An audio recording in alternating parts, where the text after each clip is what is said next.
This is your checklist for the rest of your life. If something's not working in your relationship, this is the first place you go. 5 disciplines of love and 3 of passion. These 5 disciplines are what the game is all about. The first discipline we call the discipline of unconditional love and compassion. The discipline, why do I call it a discipline? Because you don't always feel unconditionally loving and you don't always feel compassionate. If your triggers get fired, if something triggers your masculine or feminine, animal in you, that survival instinct in you based on something going on, you may not show up so, unconditional in your love and compassion. What this really means, put it in one phrase, put your lover what? It's not about you. That's the law. You put your lover first. If you are having problems in your relationship, I can promise you that the problem you're having right now is you're feeling pain right now, and it's because you're focused on yourself, not your partner. You're focused on what you're not getting. You're focused on what your partner's not giving you. You're focused on something that's not happening there. This is the number one law. You want to have an extraordinary relationship, tear up your rules, make this your number one rule. Number one rule is my lover comes first. My number one rule is if you're in love, you put their feelings and needs before your own. Second discipline, real quick, the discipline of absolute courage and vulnerability. Absolute courage and vulnerability. This is learning to love no matter what. I mean, truly no matter what. Now, how many people are going to do that? Not many. Not many people are going to have an extraordinary relationship. But what I mean by this is, if you have courage and vulnerability, that means you tell the truth.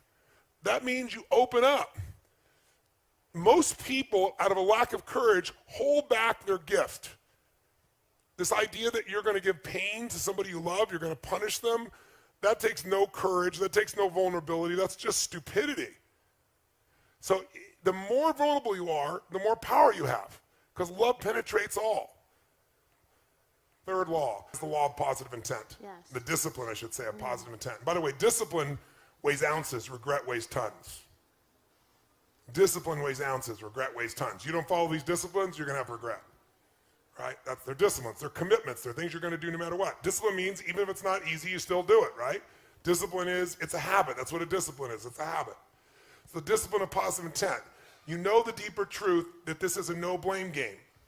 You know that when something happens, no matter what it was, like when I said that to her, my girl knew, she and I made a decision early on. I decided, and this is a decision I encourage you to make if you haven't made it, or make it anew if you haven't made it in years.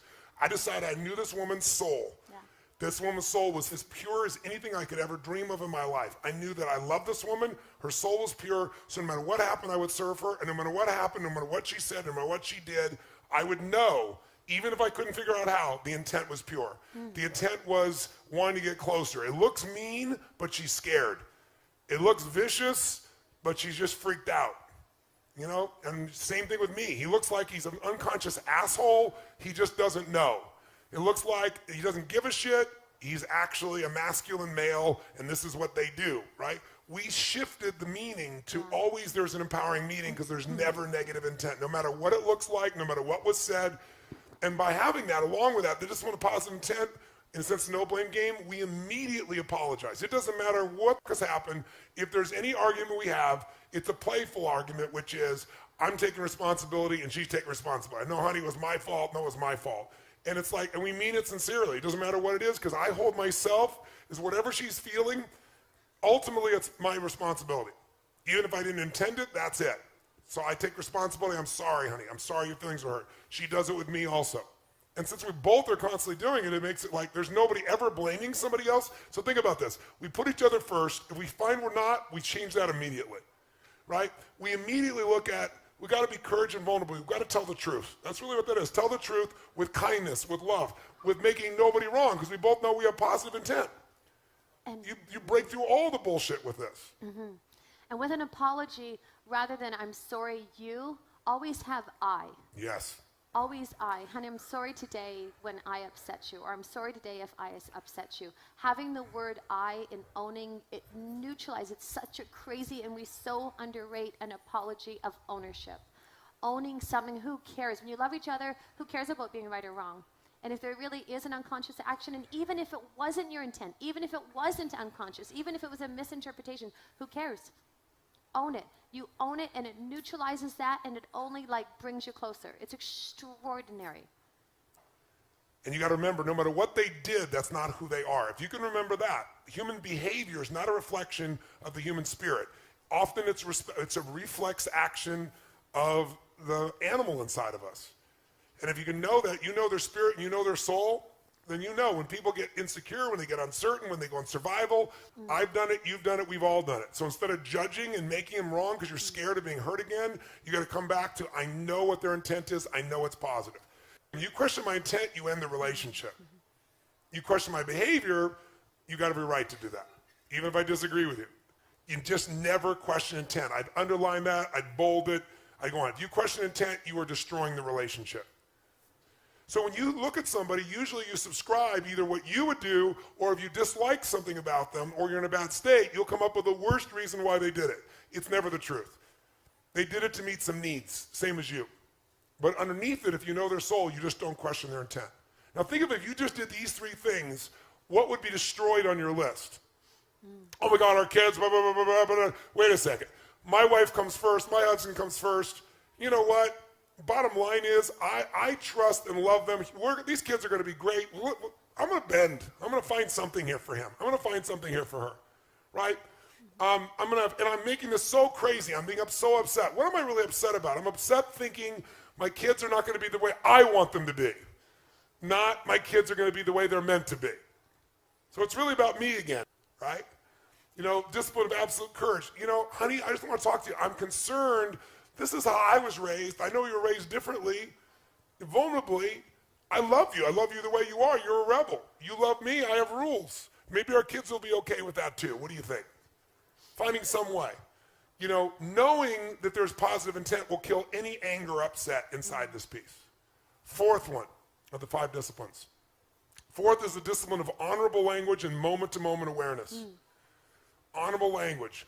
There is power in love, adoration, and praise. And most of us don't use it enough. Most of us don't praise enough. And when I say praise, make a note. If you're going to praise your man or your woman, you must praise them specifically, not generally.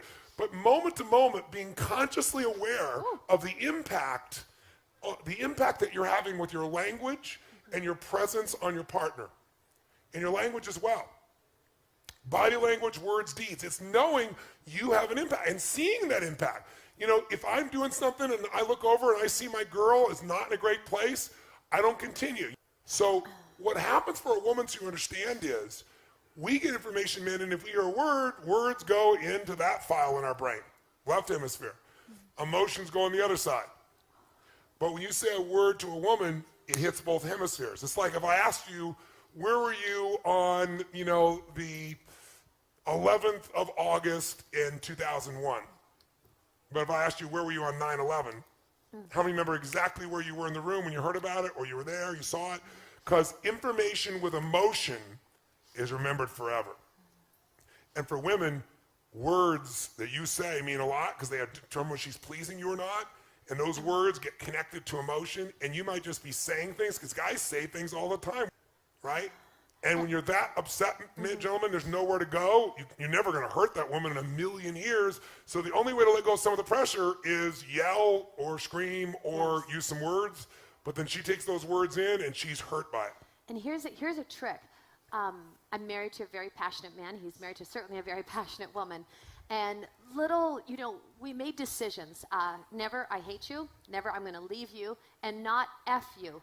Tone will say, F, F, F, mother F. Like, I mean, it can come flying out of his mouth and have such a level of intensity. But F, for F's sake, whatever that might be is different than... Never to you. That, and one other big one I'll give you is, if you ever threaten the end of the relationship, end it. Yeah.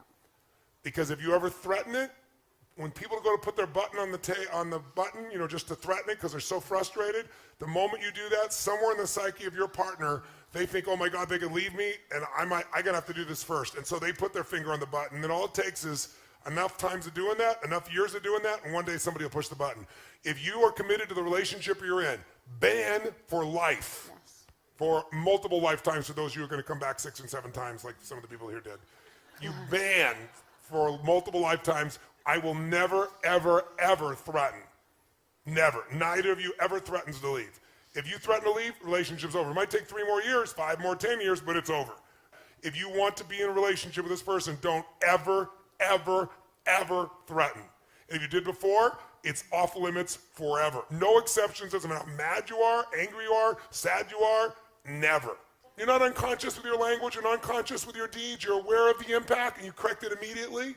You constantly realize, I'm pissed off, I'm hurt, I'm sad, it's about me. Let me step out of me, I'm into something bigger here. Right? I'm not about that, I'm about something bigger. It's what do they need? Let me step in there. You do that enough times, it'll become a habit. And finally, number 5, the discipline of giving freedom. Giving freedom. Men live for freedom, women need it also. But it comes in different forms. And it's the power of forgiving, forgetting, and flooding. Forgiving, forgetting, and flooding. Now, women seem to have more of a difficulty with forgetting. But you can be forgiving, and forgiveness is when you realize that what you thought happened didn't really happen. You gave it a meaning that doesn't really match reality. You're expecting your partner to be something different than they are. Flooding is one of the most valuable skills you can do in your life. If you don't flood, you'll have a hard time forgiving and forgetting. And we flood our magic moments. I mean, all the time. All the time. And we capture them. You know, we have our little app of a journal that we capture all of our beautiful moments. After this event, when we get home on Sunday, we'll spend an hour and just capture all the beautiful moments that happened here. Everything that was funny, everything that was beautiful, everything that was touching. Because otherwise, it's actually what Nicole was talking about. Maybe she talked about framing. You have a peak experience and you actually give words to it, and that frames it, and it helps to get to that place. It's just like you bypass all that effort that took you there, and then that's your next starting point. And then you have another peak experience, and then you share that and you frame it and you give language and you give words to it, and then boom, you set the bar higher. And a lot of times what happens is magic happens in life. Grace pours, and we don't give words to it, we don't celebrate it, we don't recognize it, we don't see it, we don't appreciate it. And putting words to that of appreciation and of and reliving and experiencing it, it is, I would say it's one of the top 10 things for us that we do that just, it ignites and that feeling and just of utter appreciation, and we always capture it so we can go back and read it. It's so beautiful. This is something to share.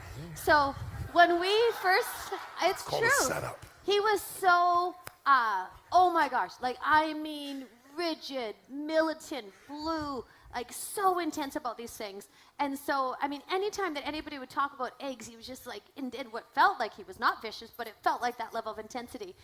And so we were together, and I was feeling like I needed more protein. And we share everything, and it was so crazy because I started to eat eggs, and I literally, and I Oh didn't tell my him. God! No, this sounds nuts, but I did not tell him, and I felt like I was having a freaking affair with an egg. And I would go into the pantry, and I'd eat the eggs, and I'm like, this is nuts. Like, this is crazy. It seems ridiculous. And and it sounds nutty, but what was like, and I put so much energy into hiding my egg eating, and then it got to the day where I was like, this is outrageous. This is just out of hand, and I sat him down. So she finally came out and she shared me the affair she'd been having with us. And I was crestfallen. It's crazy. I still hate him. He does. Still hate him. Like, he does. And I still eat them. I love breakfast. I love my eggs, and I love my breakfast. I love her.